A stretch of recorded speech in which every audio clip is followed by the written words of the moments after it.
Hello, everyone, and welcome to another Maine SBDC webinar. My name is Kelsey Reardon, and I am with the state office hosted by the University of Southern Maine, right in Portland. And today we're going over understanding your customer through market research. So really knowing who your ideal client is a great way to specialize your business. And the way to do that is through market research. So Allie, well, I guess I should introduce. Today we have Maine SBDC at CEI Associate Center Director and Certified Business Advisor, Alison Lane. So say that 3 times fast. And she's really great about putting together these really big concepts into bite-sized pieces. So I have faith that today will be a great webinar. We'll be going over what market research is and how to do it and why it's important. So if you have any questions along the way, go ahead and stick them in the chat. If we don't answer them as we go, we'll certainly have time at the end to answer all of them.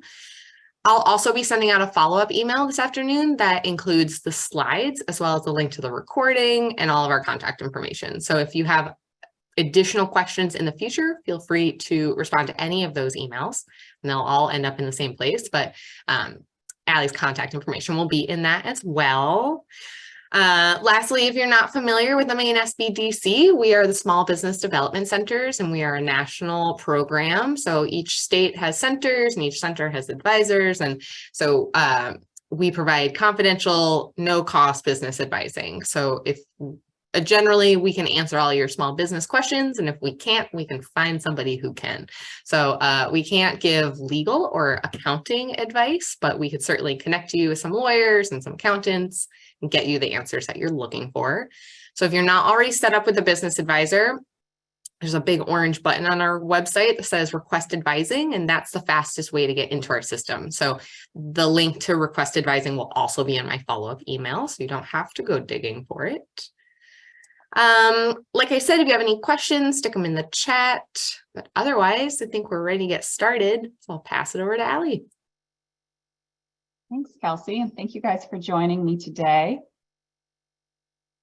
Share my screen here and we will jump right in.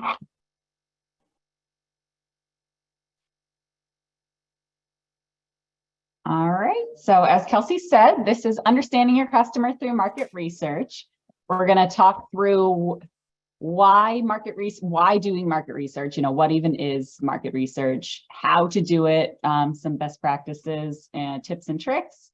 And I think by the end of this webinar, you'll have a better idea of what are some things that you may be doing wrong, missed opportunities, and if not, you'll have a good direction as far as how to get started with market research. So if you have questions along the way, go ahead and pop them in the chat. I'm going to kind of keep an eye on it on my other screen, but if the questions are long or complicated or likely to derail me, I'll probably hold it to the end to discuss. So first, just a bit of housekeeping. As Kelsey said, this is being recorded. You'll receive the recording afterwards, so don't panic if you have to hop off early or if you miss something. Please stay muted throughout the presentation. We might at the end come off mute to do some questions, but I am pretty easily derailed, so it's best if everybody stays on mute while I go through the slides. Please put any questions you have in the chat. And also, if you have any just thoughts or general reactions, I find it's way easier to pay attention to these online webinars. If you have something that pops up in your head, feel free to put it in the chat, chit chat amongst yourselves. It might make it a little bit more fun for you. But I think this topic is, it's going to be kind of fun and exciting. And so I think you'll be interested today. So first, let's set the scene. Why are we here? So I'm going to start with a little story about my morning. So I got up and I scrolled Facebook while I was eating breakfast, and I noticed some ads for hotels. On my morning walk, a truck drove by me with Spectrum lettered on the side. On my drive to work, I was listening to the radio and I heard an ad about the Kane Brown concert coming up at the waterfront at the end of this month. And when I sat down at my desk, I opened up YouTube Music, and the first thing that popped up before I started listening to music was an ad for QuickBooks Online. And that was just a tiny, tiny fraction of the marketing that I have been exposed to in just the last 4 hours of my day. Now, why do I remember those ads? Why am I, of all the marketing I was exposed to, why are those ads standing out to me? Well, I talk to my small business clients about QuickBooks several times a week, sometimes daily, have customers asking about QuickBooks. I enjoy country music from Kane Brown. Spectrum just recently became available as an internet source on the road that I live on. And I just booked flights and hotels for 2 different trips this year. So those marketing efforts were memorable to me because they're relevant to me. And they were put in front of me at opportune moments. Now, if there were ads for apartment rentals or cat litter or aftershave, I couldn't even tell you they were there. You see, every day, every hour of every day, we're blasted with marketing and other information. And we're humans with teeny tiny attention spans. We can only remember so much. So it's important that you as a business get in front of the right people at the right time, or you could very easily be overlooked. So today we're going to talk about how to start doing that. That's what market research is all about. And it all starts with understanding who these people are. So the base of any good market research or any marketing strategy in general is to know your target market. And these are your most likely, most loyal customers. You'll sometimes hear them referred to as the low-hanging fruit because they're the easiest to sell to because you're already solving a problem that they have. And it can be tempting to say that your target market is everyone, or that you have something for everyone. And that may be true. You may have a wide variety of products and services, and you may be able to give something to everyone. Maybe you're selling food and everybody eats. Fair. But as far as your marketing efforts, you should reserve those efforts, those dollars, and the time that you spend planning your marketing for your target market, for these most likely, most loyal people. So it all starts with sort of identifying who they are. And that is a topic we could drill down into as far as knowing the demographics. Are they more likely male or female? How much income do they have to spend? How comfortable are they spending money on the types of things that you're selling?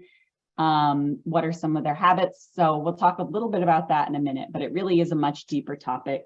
But it is the sort of keystone of doing market research and marketing. So why not everyone? Again, if you try to please everyone, you end up making compromises. And if you make compromises, you never actually fully please anyone. So depending on your budget, you might have multiple target markets, you might have multiple marketing campaigns and messages, but you should never try to loop too many people under the same target market. So let's look at an example to try to help you see it from your customer's perspective. So now take yourself out of your business owner, take the business owner hat off for a second and think of yourself as a customer. And I'm sorry, this is going to be really negative, but you were in a car accident. Everyone's mostly okay. You're just a little riled up and you're trying to figure out, who do you call and what order? You're trying to figure out a rental car. You've missed half a day at work. So you're a little stressed. And to top it off, and here's the point of this, you're having a little bit of whiplash and you think you probably should get some physical therapy.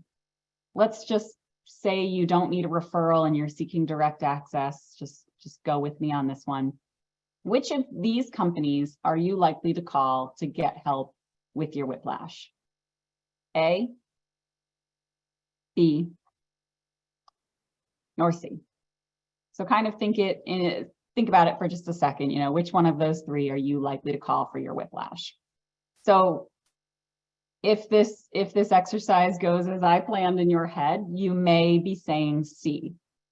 And think about why. I mean, those photos are all perfectly, there's nothing wrong with any of them. They look professional. The environments look clean and tidy and all of that.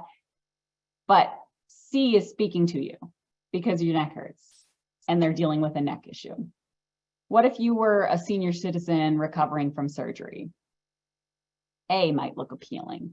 Or if you're a college athlete rehabbing a knee injury, all of a sudden you're feeling a connection to B. See how just one image alone can target a particular audience. Demographics, the services being shown in the pictures, in some cases, the gender of the provider, or even the background or the physical location, they're all dropping sometimes very subtle pushes in one direction or another. And the cognitive biases that are constantly at work in our brains that allow us to shortcut this decision making, because remember, you're overwhelmed. You've got 1,000 other things to think about after this car accident. So you're relying on the cognitive biases to help you make quick decisions. And that's why these companies' marketing can be very powerful. There's one bias in particular, in-group favoritism, where you have a tendency to buy products that are preferred by people that are like us. So that's why if you're a senior citizen, you might be drawn to A, because you see an image of a somewhat senior citizen man in this business. If you want to read more about a whole lot of cognitive biases that affect buying habits, there's a link to an article in the PowerPoint that you'll get when you get Kelsey's follow-up. So you can see why it's important to know who you're trying to reach. Let's talk about what you should know about these people. Well, as I mentioned, get a feel for the demographics. Are your target market, are those most likely, most loyal people male, female? Roughly how old are they? That can be super important to know. What generation are they in? Each generation communicates in very different ways. What are some of their behaviors? What do they do? Habits, what is their day like? How do they do their shopping? Especially when it's in relation to what you're selling, whether it's a product or service. How are people shopping for such product or service? But most importantly, what is important to them? What is the problem that they're having that you're solving? And why do they want it solved? And how are they going to solve it? So the more that you know about your target market, the easier it's going to be to hone in on your marketing strategy and really make it count.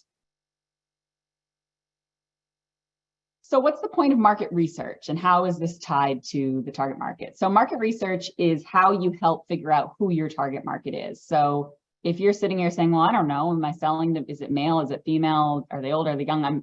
Maybe I'm a new business, or I'm expanding into a new market. So how do I know who these people are? Well, you conduct market research. Market research can also tell you if the market's large enough.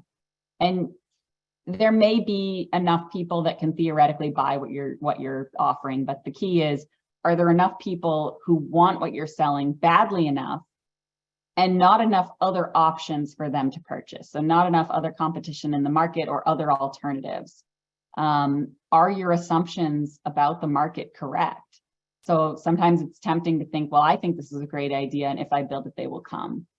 And then you open your business, or you start trying to sell, or you start spending money on things like advertising and insurance and all of that, and you find that the demand is not as quick as you hoped it was, or that the complaints that are rolling in about what you're selling are not what you expected. So you have to kind of get out of your head that what you thought was right is right.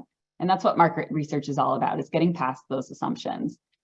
But it can also tell you how to best satisfy your market. So again, figuring out what they really want and how you can speak directly to them so they remember you and they keep coming back for more and spending more and more money. So what if you knew what they were thinking? If you had a crystal ball into all your customers' heads, you could very easily, you'd be the best business in the world. Well, that's what market research is all about, is as close to a crystal ball as we can get.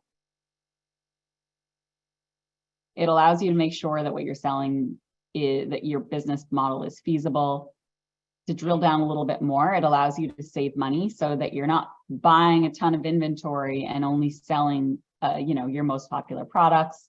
Allows you to save money as far as advertising and marketing goes, so you're not trying to reach people in California when you're a brick and mortar business in Maine. Learning about your market can help you figure out your pricing. Are people going to complain about my price? Am I actually not charging enough because people really don't care about price and they're willing to spend more? Market research can help you connect with customers. So we'll talk in a minute about a method of conducting market research that actually can sometimes double as advertising, because it puts you in front of customers. And if you're looking to get financing through a bank and you're putting together a business plan and financial projections, having market research shows that you're backing up those assumptions that you made about how much money you can make. So how do you do market research? And that's probably what many of you are here today. Like I said, I always like to start by covering why it's important.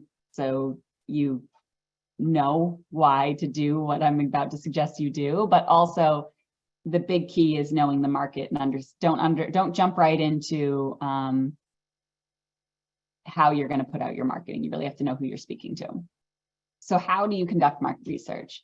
Well, let's start a little bit backwards here, but one of the two main ways of conducting market research is called secondary market research. And this is where someone else has already collected the information and you're simply analyzing it. So it might be data you got from your local economic development folks or from the state of Maine or any state.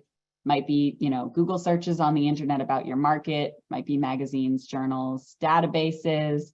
You can hire firms and spend a lot of money, and big companies do pay market research firms a ton of money to get them data about the market. And at the SBDC, we do have a couple of tools that we can help. If you work with your advisor, we can pull some reports from a couple of different tools about your industry. Unfortunately, what I find from those tools and what I find in general is that a lot of the data out there is very sort of nationwide and unspecific. And every business is unique. Everybody's market is unique. And so if you rely only on what you're finding on the internet, you're not quite drilling down enough. And a lot of people will stop at secondary market research because it's easy to do some Google searching, put that information in your business plan and call it good. Or maybe you found what you thought you needed to support your assumptions that, oh, hey, the market is growing. Okay, great, the market's growing, let's move forward. And then you do move forward, but still haven't quite got the whole picture. So the quality, while secondary market research is high in quantity and easy to find, the quality is not always there. So how do you do better? How do you verify or not verify what you learned doing secondary market research? By conducting primary market research. This is where you put the boots to the ground, go out and collect the information. A lot harder, a lot more time consuming, potentially a lot more expensive to do. But there are many little ways and tips and tricks that you can do it if you're getting started. So interviews or focus groups. Maybe you've already got some sense of where you might find your customers. So my background in business ownership, I opened a little cafe and bakery. And so I knew my market, it was easy. Geographically, it was people within maybe 5 miles of where I was going to locate. And so geography was the key to me knowing who I needed to talk to. I conducted a survey. I worked with the city of Brewer to put out a survey on some of their channels, and on my business social pages at the time didn't have a lot going on because I hadn't opened the business yet, but I was able to use other economic development folks in Brewer that wanted to see business launch successfully, and they helped me put out a survey to the public. And I think I got like 130 responses asking questions about, are they interested in food in this region and what kinds of food and breakfast, lunch, coffee, etc. So it was really helpful. Observation. So again, depending on what you're doing, I understand that this is not going to be a tactic that works for everyone, but back to, my business ownership experience was in this little cafe and bakery. Before I opened my business, I would go sit in other shops around town and just observe. I would watch, I'd count how many people were going in and out at any given time, observing what times of day were busiest, which shops were busier than others, what were people buying, what were they saying, what were they complaining about. For me, opening a coffee shop, that was like a no-brainer. Like there's no better place to sit and observe than a coffee shop. So I understand that I definitely had that to my advantage. I also sat outside my location and counted traffic when I was trying to decide what time of the morning I should open.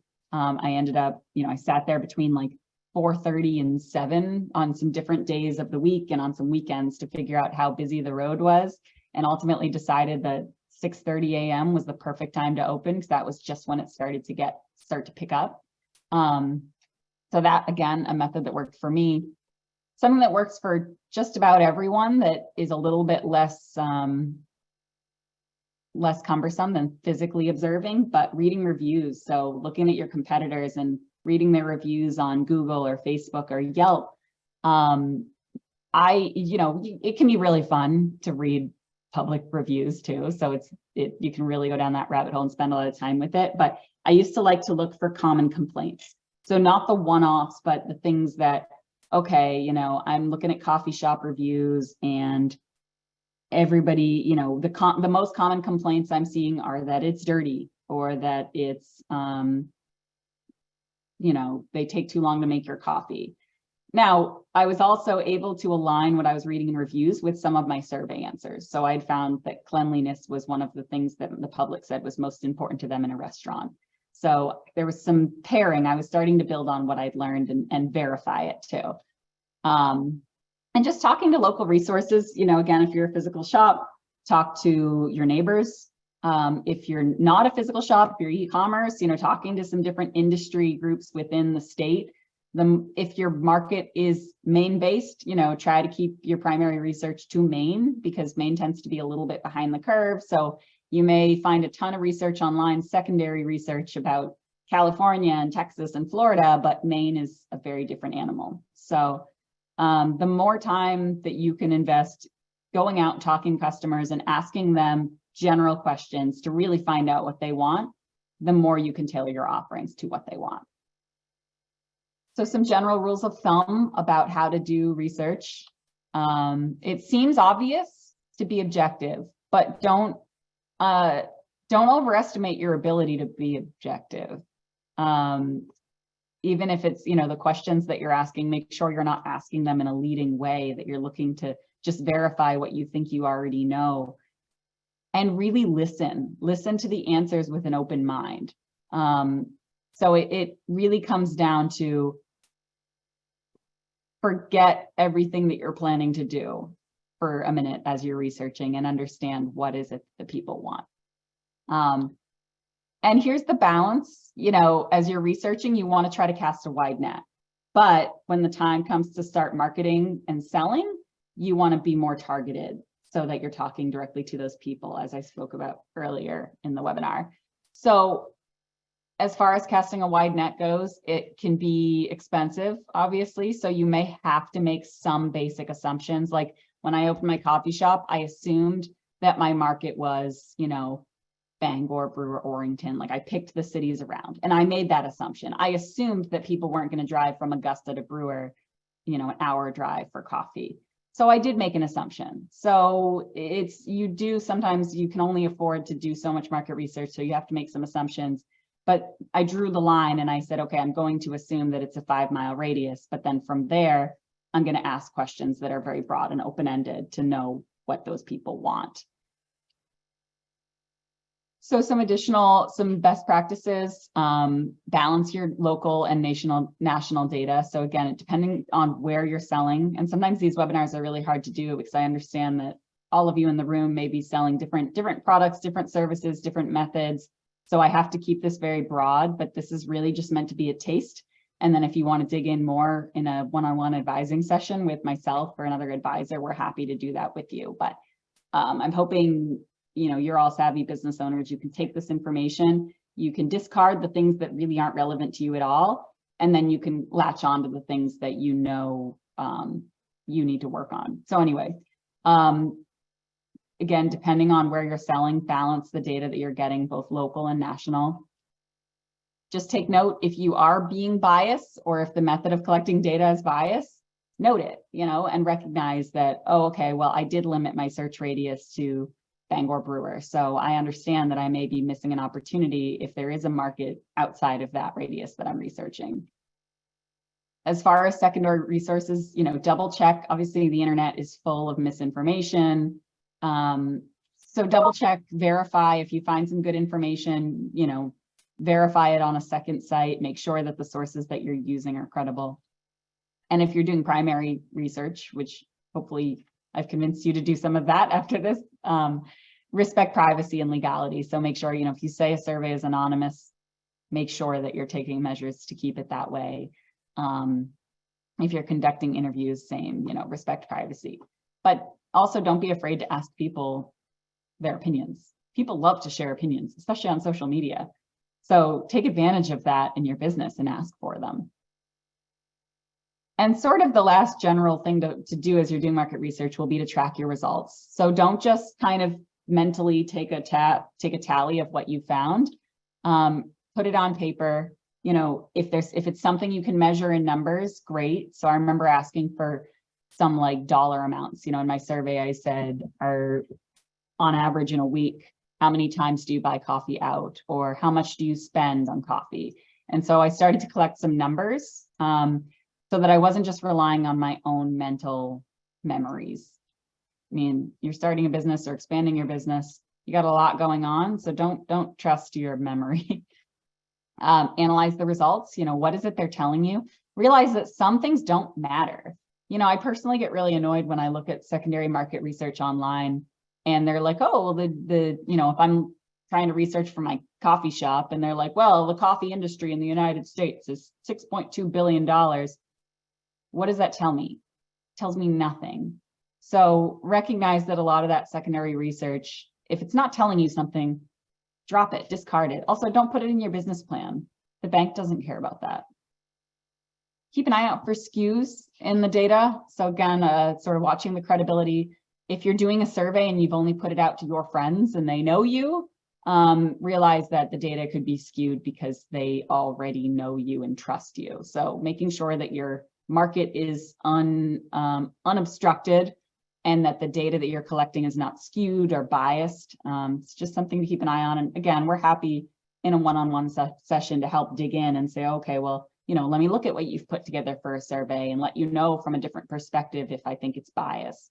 And the last sort of big thing about tracking is adapt to your findings. So again, it comes in, it's sometimes you're not going to like what you hear because it doesn't match your plans. And you've got what you wanted to do in business, but you're finding that the market is just not supportive of that. My coffee shop, there were some things I wanted to approach it. I wanted it to be like more like healthier and organic and like a little bit just more sort of up like that. But the location I chose was very mainstream. People didn't, it was a cafe and bakery and they didn't want healthy baked goods. They wanted just normal, straight up muffins and donuts and cookies and all that. So I had to make some adjustments to what I was doing. And I had some of my own personal values behind it, things that were important that I included in my products, but I also had to shift and recognize what my market wanted. So there's definitely a balance there. And you have to be willing to kind of sometimes put aside what you want in favor of what your market wants. So in general, the better you know your customer, the better your business can perform. Put the boots on the ground. It's going to be more cumbersome and time consuming, but it's worth getting out and actually talking to your market instead of, you know, writing your plans and making your plans and crafting your marketing strategy from what you assume to be true. Be objective and keep track of what you find. You know, look at those results without bias and adapt to what you learn. So that is just very much a quick taste of market research, and happy to take any questions or talk a little bit more about this. And here's the link. You'll receive this PowerPoint. So if you want to request advising from us or dig around on the resources on our website or YouTube, these links will be provided to you.